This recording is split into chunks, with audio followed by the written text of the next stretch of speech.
êtes à l'écoute de l'ORTM, merci de nous rejoindre. Il est 7h à Bambara Maoudé dans la région de Tombouctou.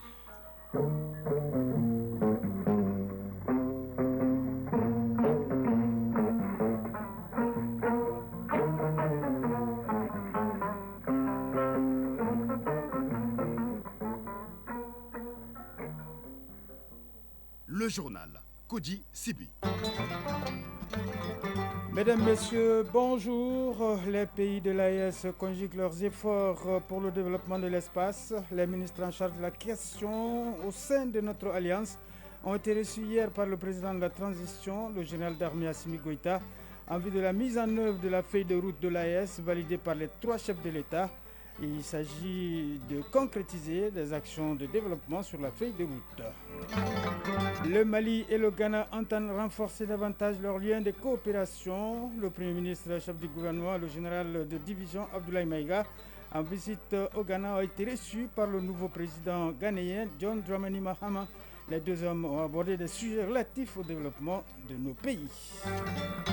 Les deuxièmes journées dédiées à l'aviation civile dans l'AES sont également au cœur de l'actualité.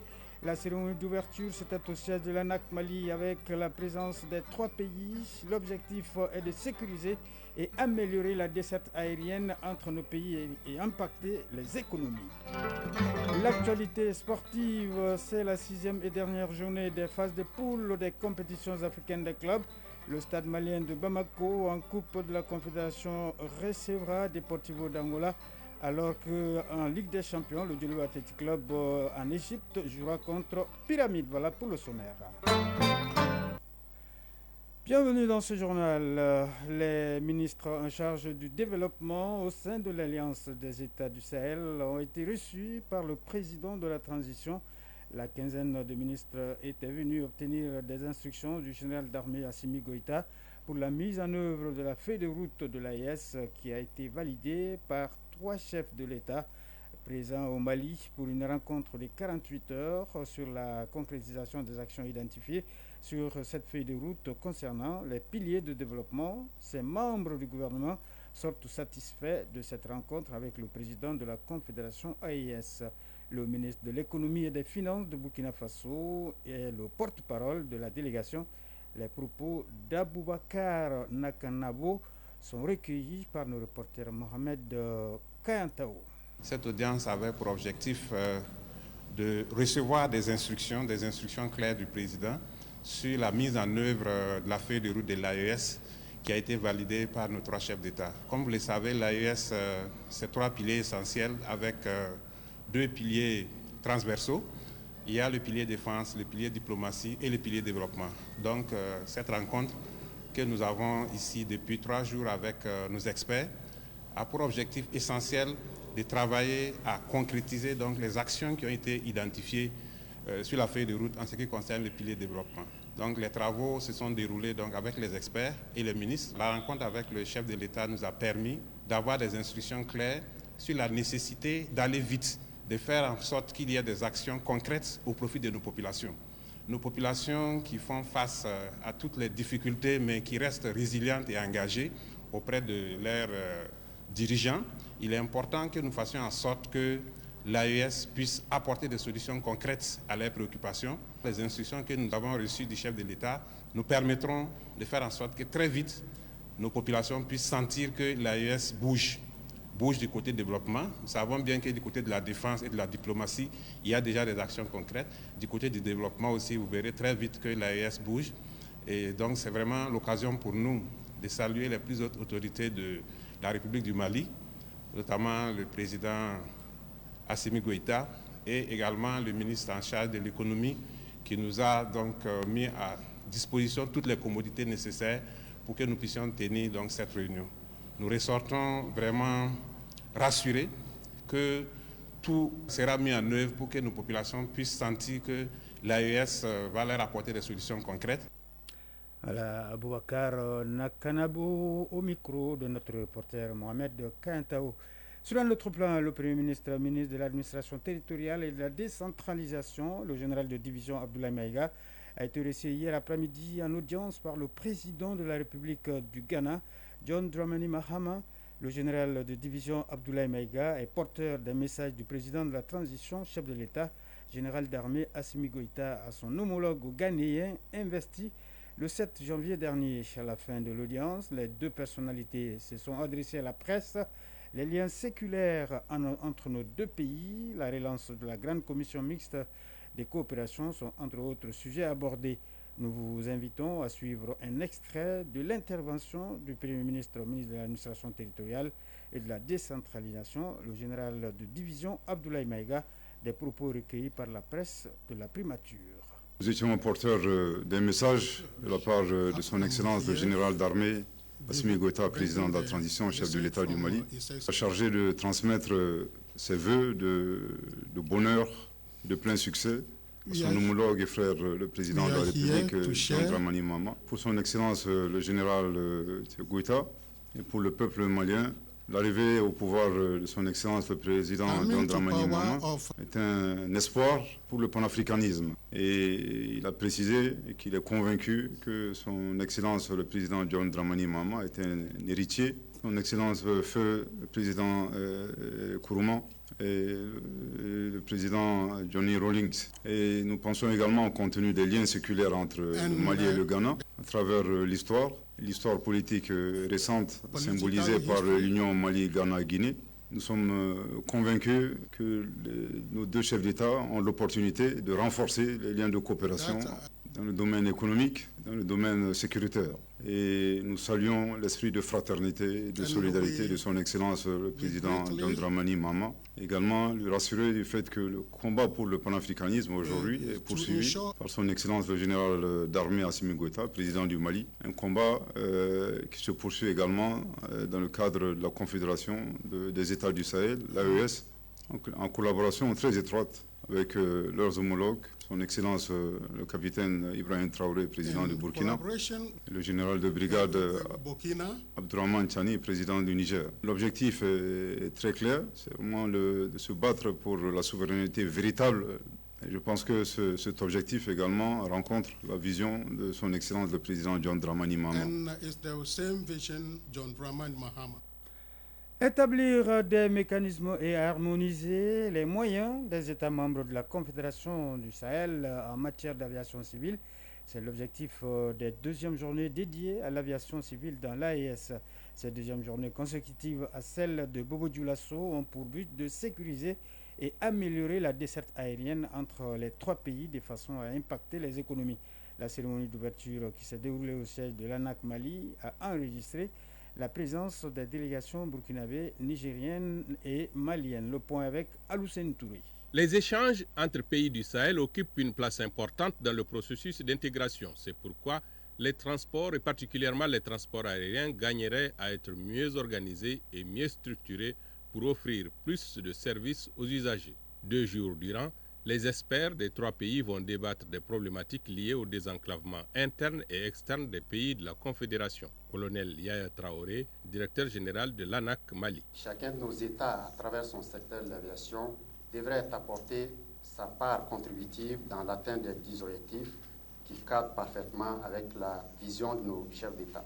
Je peux vous assurer que l'Agence nationale de l'aviation civile malienne ne ménagera aucun effort pour accompagner toutes les initiatives dans ce sens. Salissou Maman Salissou, ministre des Transports et des Infrastructures du Niger. Nos 3 États sont des États enclavés, vastes, et dont la nécessité de la mobilité aérienne est plus qu'importante. Nos experts qui sont formés à la matière feront tout pour pouvoir nous présenter des recommandations que nous allons faire des plaidoyers afin de pouvoir les mettre en œuvre pour faciliter la vie de nos concitoyens. Le Niger, le Mali et le Burkina sont désormais déterminés à rendre opérationnelle la branche aérienne de l'AES. Dambélé Madina Sissoko, ministre du Transport et des Infrastructures. J'apprécie la pertinence du thème retenu à la lumière du courant psychologique nouveau et de l'engagement patriotique ferme des peuples et des gouvernants de l'espace AES à affirmer résolument l'État africain et à les libérer définitivement du joug néocolonialisme. Je vous exhorte dès lors à manifester sans équivoque le professionnalisme, le loyalisme et le panafricanisme qui fondent la réputation des auteurs de l'aviation civile afin de réussir votre contribution à la construction nationale, la préservation de l'État et la prospérité de la collectivité dans l'espace AES et en Afrique tout entière. Il faut donc tirer les leçons de la première édition pour renforcer la collaboration dans le ciel de l'AES. Le leadership des 3 copilotes de l'AES aura fini par asseoir cette volonté d'assurer un meilleur atterrissage de ce deuxième vol qui va sans doute pouvoir éviter les zones de turbulence. Nous continuons avec l'actualité de l'AES. Les États du Sahel renforcent leur coopération au sein de la Confédération des États du Sahel AES. Le 9 décembre 2024, un décret signé du président du Burkina Faso, le capitaine Ibrahim Traoré, a officialisé la nomination de Bassolma Bazié en tant que président de la Commission nationale de la Confédération des États du Sahel. Cette désignation s'inscrit dans la mise en œuvre du décret fondateur du 6 novembre 2024 établissant les bases institutionnelles de la Confédération.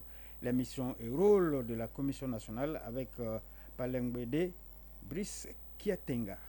Avec la mise en place de la Commission nationale de l'AES, le Burkina renforce son engagement dans le processus de structuration et de fonctionnement de la Confédération. Placée sous l'autorité du président du Faso, cette structure technique est chargée de coordonner et de suivre les activités liées à la Confédération. La Commission nationale joue un rôle clé dans la mise en œuvre des décisions stratégiques prises par le Collège des chefs d'État et les conseils des ministres de la Confédération. Elle prépare également les réunions de ces instances ainsi que celles des hauts fonctionnaires impliqués dans le processus. La Commission est aussi appelée à mener des réflexions prospectives sur l'évolution de la Confédération, à proposer des mesures pour consolider cette alliance régionale et à sensibiliser les populations sur ses objectifs. Ces missions s'étendent à des domaines stratégiques tels que l'harmonisation des politiques de sécurité, le développement d'infrastructures transfrontalières ainsi que la coordination des réponses aux défis climatiques et économiques. À la tête de cette commission, Bassolma Bazié a pour mission de piloter la mise en œuvre des ambitions de la Confédération. Ce nouvel organe permettra au Burkina de mieux coordonner ses actions en faveur de l'opérationnalisation de l'AES, renforçant ainsi son rôle dans cette dynamique régionale essentielle et confirmer sa détermination à contribuer activement à la consolidation de la Confédération de l'Alliance des États du Sahel. Nous poursuivons par le Niger. Le Premier ministre, ministre de l'économie et des finances, Ali Mohamed Lamine Zeine, a pris part à Médine, en Arabie Saoudite, au Conseil des gouverneurs de la Banque islamique de développement. Le nouveau document stratégique de la Banque pour une vision 2026-2035 a été présenté et débattu. Envoyé spécial Abari Amiti. C'est à Médine, en Arabie Saoudite, au Centre international de convention Roi Salman, que s'est tenue la retraite de consultation des gouverneurs de la Banque islamique de développement pour des échanges autour du document de travail stratégique sur la période de 2026-2035. Cela fait 50 ans que la BID appuie, aide, soutient et finance les pays membres de l'institution. Elle intervient dans le développement et la croissance financière et économique des pays musulmans.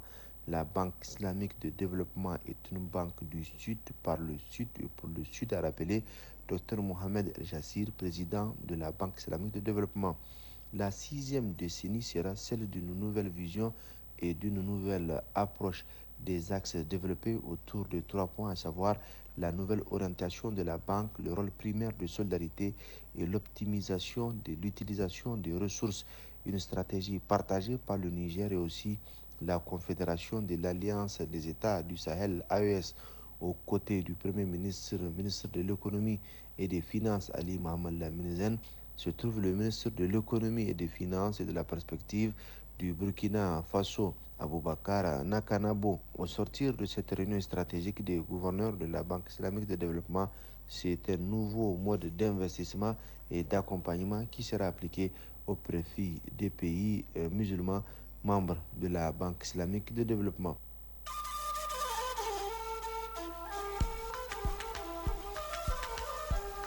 AES Actualité.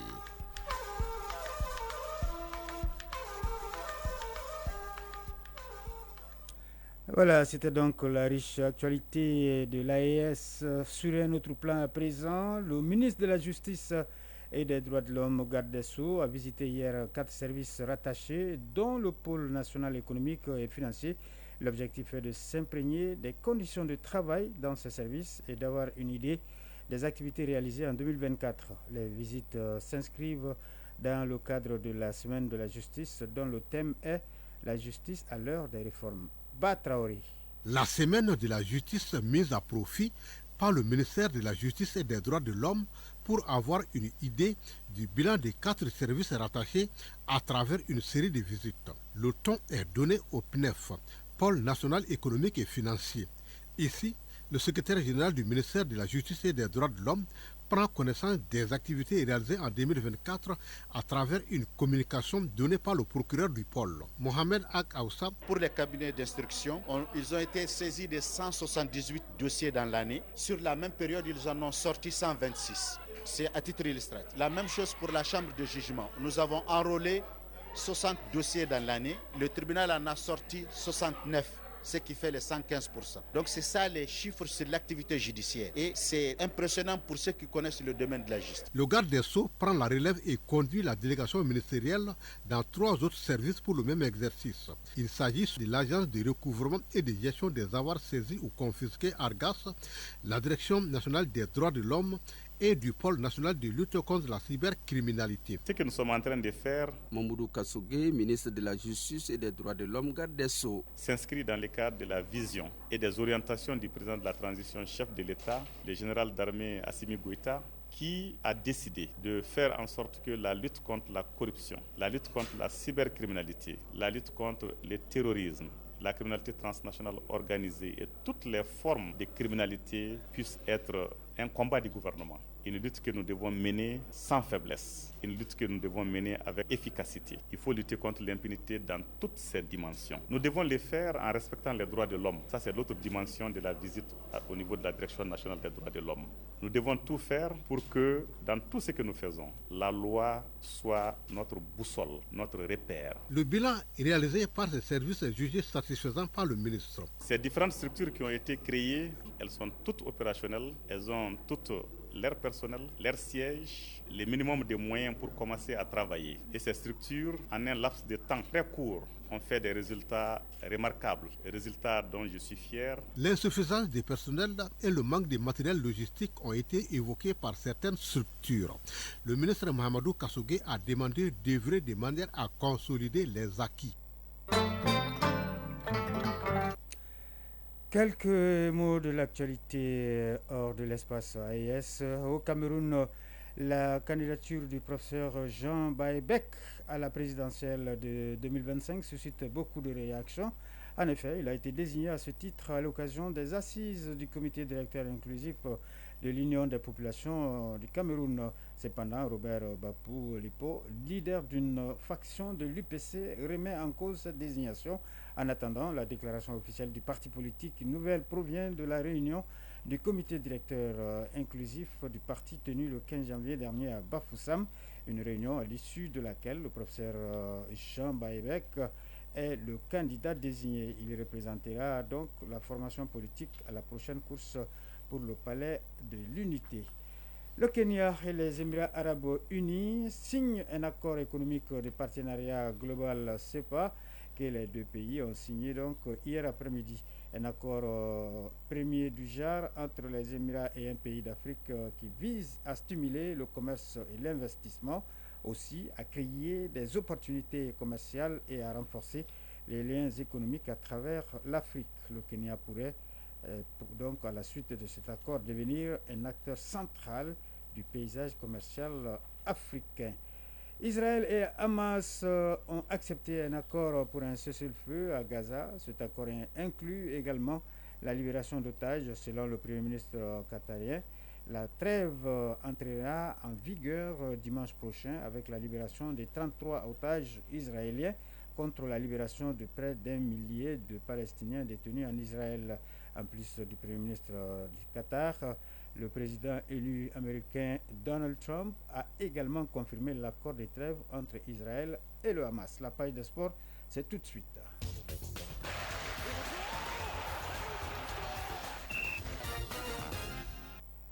Compétition africaine de clubs, nous sommes en football. La 6e et dernière journée de la phase de poule se jouera ce week-end en Ligue des Champions. Le Djoliba Athletic Club jouera en Égypte contre Pyramide FC, pendant qu'en Coupe de la Confédération, le Stade malien de Bamako recevra ici Deportivo Luanda. Sur le plan national, le championnat national de Ligue 1 professionnel a bouclé sa 8e journée. Le résumé de l'actualité sportive avec Isaac Tchenou. Commençons par le championnat national de Ligue 1 professionnel. La 8e journée a pris fin hier. Hier au stade Morokoraté, l'US Bougouni a été battu par Étoile du Mandé 3-2. L'AS Bakardjan a perdu devant Afrique Football Elite 2-0. En ouverture, Big FC s'est incliné 2-1 devant l'AS Real de Bamako. Le FC Diarra a perdu 2-0 face à l'USFAS. L'ASCO a été dominé par l'AS Police 1-0. Les matchs 11 créateurs Djoliba et US Bougouba Samuel de Bamako sont reportés à une date ultérieure en raison des compétitions africaines des clubs. Sur la scène africaine donc, en Ligue des champions des clubs, la 6e et dernière journée des matchs de poule se jouera demain.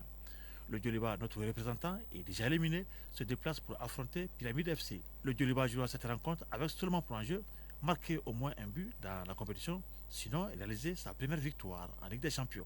Outre Pyramide FC Djoliba, le tout-puissant Mazembe accueillera El Hilal Omdurman. Young Africa de Djigidjara, qui nourrit encore l'espoir de se qualifier, défiera Mouloudia d'Alger. El Ali d'Égypte en écoutera avec Orlero Pirate d'Afrique du Sud. Le CRS Belouizdad sera l'hôte du Stade d'Abidjan et puis Espérance Sportive jouera contre Sagrada Esperança. Pour ce qui est de la Coupe de la CAF, la 6e journée se jouera dimanche. Le Samané de Bamako recevra Deportivo Lunda Sul ici à Bamako, samedi 26 mars, coup d'envoi 19h. Le Samané de Bamako est éliminé de la compétition et jouera cette dernière journée pour la formalité. Un match à suivre sur les antennes de Radio Mali et son réseau synchronisé. Championnat du monde de handball pour terminer chez les hommes. Parlons des représentants de l'Afrique. Cet après-midi, l'Égypte affrontera Barem. La Guinée-Conakry en écoutera avec la Hongrie. Hier, l'Italie a battu l'Algérie par 32-23. Le Danemark a eu raison de la Tunisie battue 32-21. Et le Cap-Vert a plié devant l'Islande 34-21. Voilà, 7h passées de 20 minutes, c'est referme ce journal. Présentation Koji Sibi, mise en onde Mamadou Bedjalo, mise en ligne Mohamed Koulibaly. Merci au rédacteur en chef Bourama Traoré qui m'a aidé à le préparer. Nous vous souhaitons de passer une excellente journée de vendredi en compagnie de nos programmes.